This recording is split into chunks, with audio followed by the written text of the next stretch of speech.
Hello, and welcome to our impactful projects and planning series.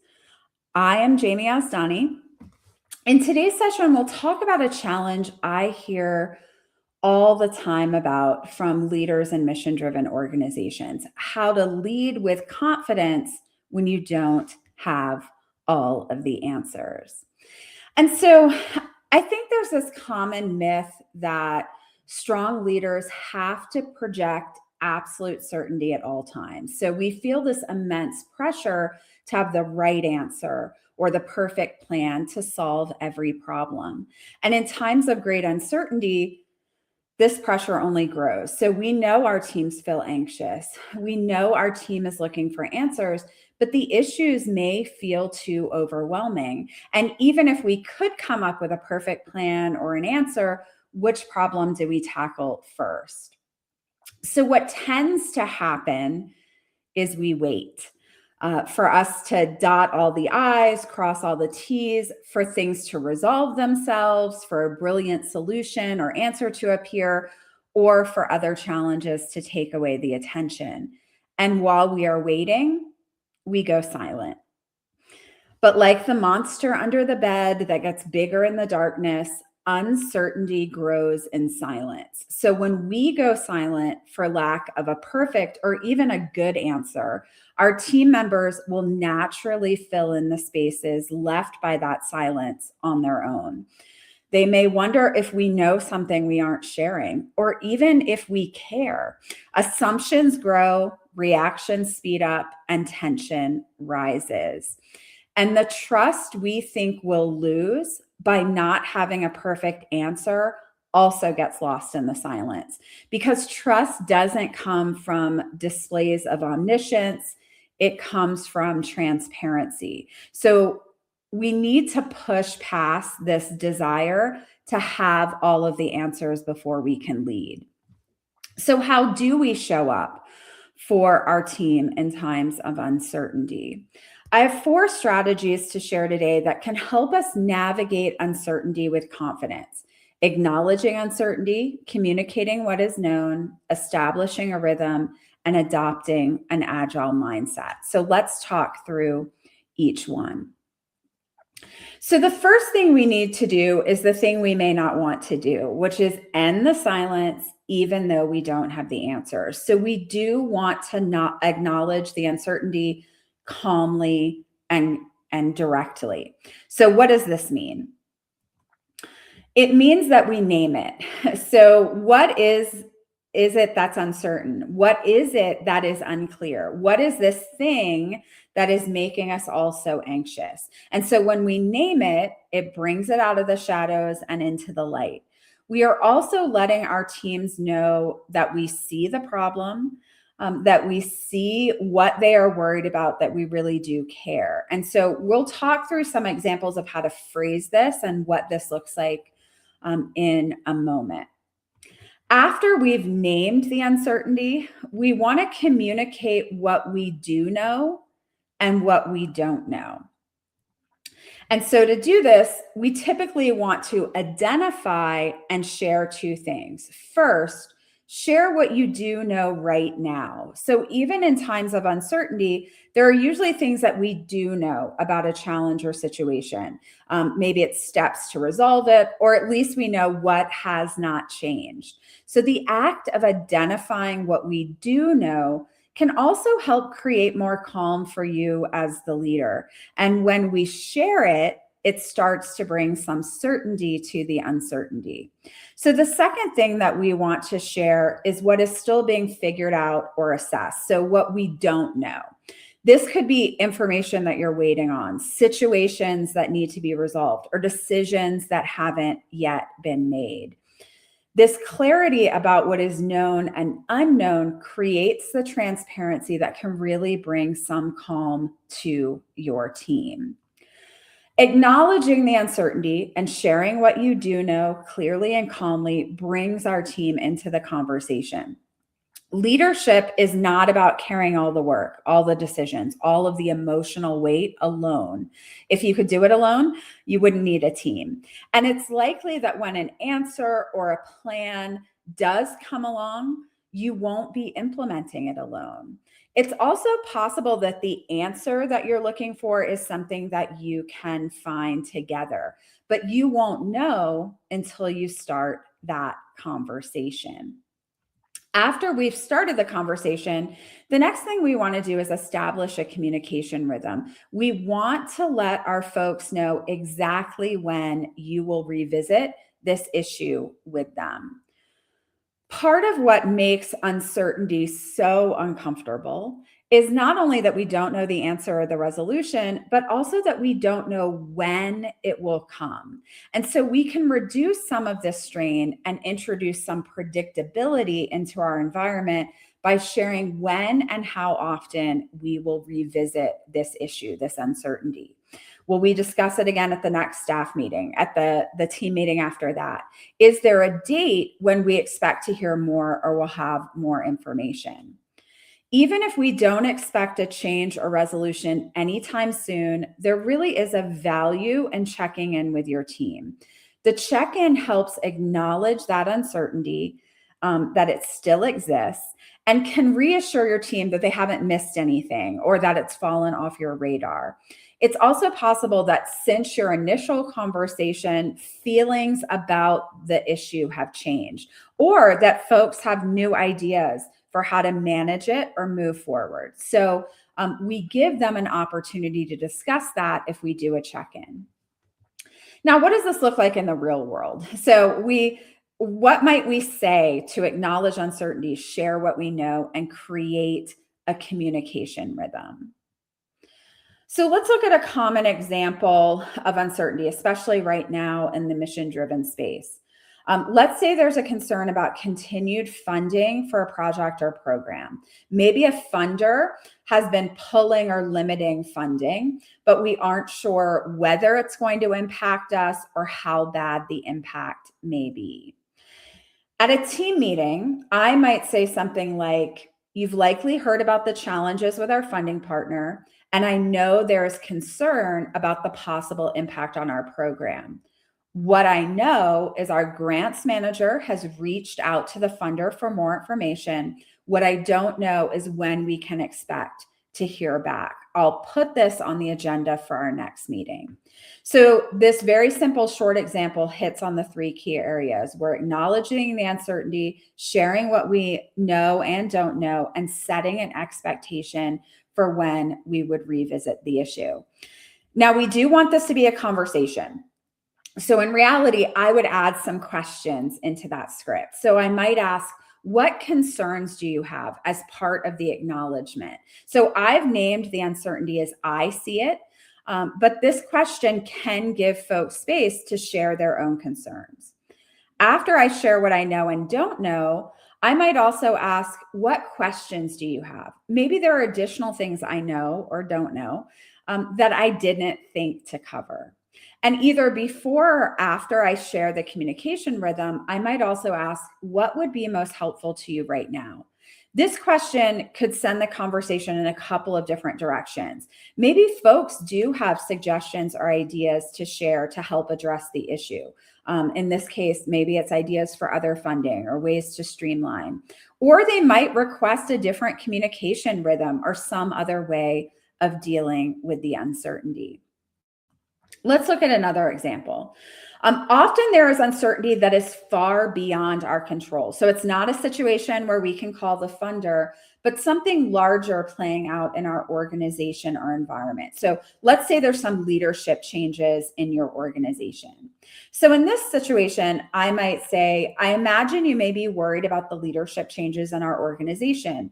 What I know is that the mission and goals of our team have not changed. While I don't know what changes might come in the future, I'm available to talk and I will share once I hear more. What would be most helpful to you right now? So in this case, we are acknowledging the uncertainty. We're sharing what we do know, that nothing has actually changed yet. And we're offering to talk more and share more. We're also asking what might be most helpful. So this is not just an example pulled out of the air. I was in this exact situation many years ago as a new leader, where there was a very public firing of our organization's president. And so my staff was really worried and upset. And I use very similar language to this to start a conversation during one of our staff meetings. So what we ended up discussing was how our new annual plan that we had created was just as relevant today as it was before the firing. And so what we agreed to was to keep working on those goals, and that if changes did come up, if a new leader wanted us to do things differently, we would deal with that when it came. What we also started talking about was that if there was going to be a new leader, maybe we should start thinking about preparing information about the impact of our work and our team so that we would be ready to share when a new leader was named. And so this conversation was really a rallying point, and it eased a lot of our anxiety as a team. And so a few tips for having these conversations. First, share only what is true right now. So not speculation, not gossip, not even what you would bet your life on is going to happen next, but what is true right now in this moment. And so we are trying to ease uncertainty with certainty. So we want to make sure that we share what we really do know right now. And so this is part of creating that calm, confident sharing. If folks have questions and you don't know the answer, say so. Trust is really lost if we pretend to know more than we do, if we share that speculation. Now, if they have a question and you can find out the answer to that question, do try to do so and share that back. Now, in some situations, it may actually help to work with your team to identify what is known. And so this may help reduce some speculation and really bring more certainty to an uncertain situation. So my first three recommendations are really about what to do sort of once uncertainty has already, it's already upon us. My last recommendation is more about the future, and it's really about creating a team environment that is better prepared to deal with uncertainty. So that's adopting an agile mindset. And so when we think about agile approaches, we often think about speed, we think about less structure. But the reality of agile approaches is that what we are doing is helping our teams navigate uncertainty with greater clarity and a deeper sense of shared ownership. And so agile project management specifically asked us to shift away from the assumption that complete clarity must exist before work can begin. And so in Agile, clarity is developed over time through action, reflection, and collaboration. So how can we begin to create this mindset with our teams? As a leader, this often begins with a shift from control to clarity. So rather than attempting to define every step for our teams in advance, Agile leaders focus on establishing a clear direction and ensuring that priorities are well understood. This creates space for your team to think, to contribute, to adapt their approach as the work and environment evolves while still remaining aligned to that shared purpose. And so in times of uncertainty, this practice can prepare us to focus on what is known, get comfortable with what is unknown, and trust that we can adapt together. Another agile approach is to establish regular check-ins and reflection points, which create opportunities to surface questions, test assumptions, and refine the path forward before challenges become more complex. And so when we practice this in certain times, teams and leaders become more comfortable asking questions, sharing challenges, and working through uncertainty, which is going to make it easier when bigger uncertainty arises. Agile teams are also known for what's called failing fast. So it's the practice of testing ideas early on in a project so that the team can identify what is not working before you've put significant time and resources into something. And so in these environments, failure is treated as a learning opportunity. And so this not only creates more comfort with uncertainty, but also more resilience when things don't go as expected. So in normal times, if we don't position ourselves as the one with all the answers, as the only solution to challenges, if we allow our teams to share and ask questions, if we allow folks to try things and learn from them, these practices will serve our teams very well in times of uncertainty. Okay, so those are some quick tips on leading without all the answers. So don't stay silent and wait until we have all the answers. Engage your team in a conversation now where you can acknowledge what is uncertain, communicate what you do know and what you don't know, and establish a rhythm for how we will revisit the conversation. Looking ahead, we also want to adopt a more agile mindset within our teams that's going to build the muscles we need to better handle uncertainty going forward.